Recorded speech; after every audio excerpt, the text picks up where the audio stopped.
I lived in Washington, D.C. in the 80s. I was a student at Howard University, a historically black college, and it was a heady time. So many things were going on. There were so many conflicts around the world, and I felt so alive. And then it started in 1985 was when the first person I knew personally died of AIDS.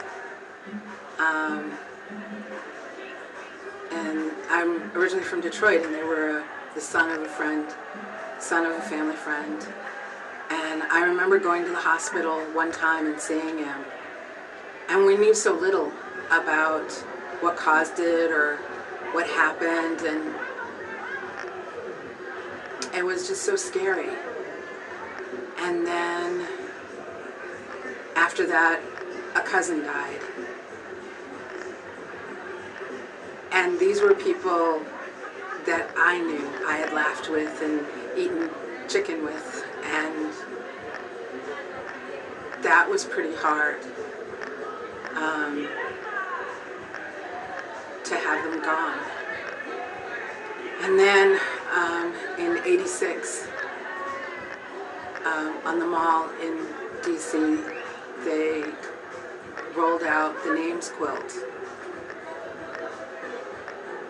And the vastness of it and all the energy, it was almost overwhelming to see that those were lives that were lost. And they were lost because of hatred and ignorance and fear. And then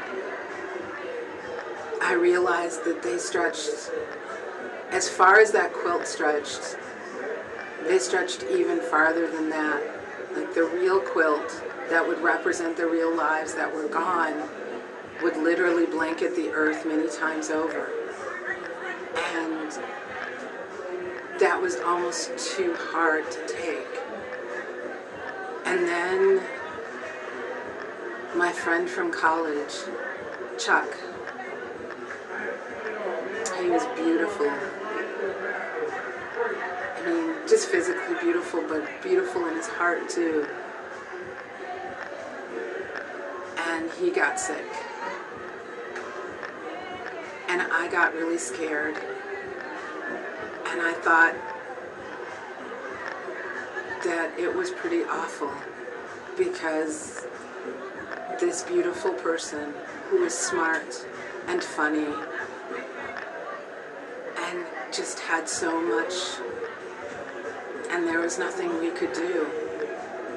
And we kept on going with our lives, and we graduated, and we celebrated parties, and we enjoyed life, and we lived as much as we could.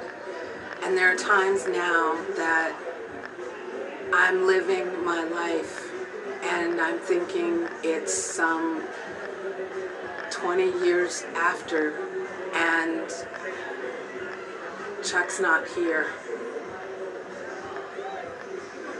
And I just want to draw him into the space, because he matters, and all of those lives matter. And I'm glad that there are projects like this that keep going on as ways to touch the quilt again, to be a part of it, to remember, and to reflect, and to call those names. Because every time they would bring out the quilt, they would ask for volunteers to come and read the names. And calling out the names was an amazing event.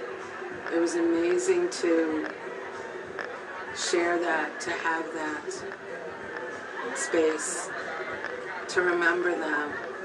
and to let them know that they are remembered and that they're still loved and still thought of regularly.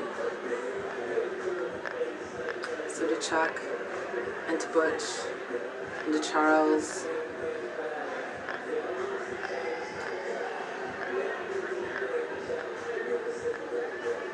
I'm thinking of you now, and I'm remembering you now.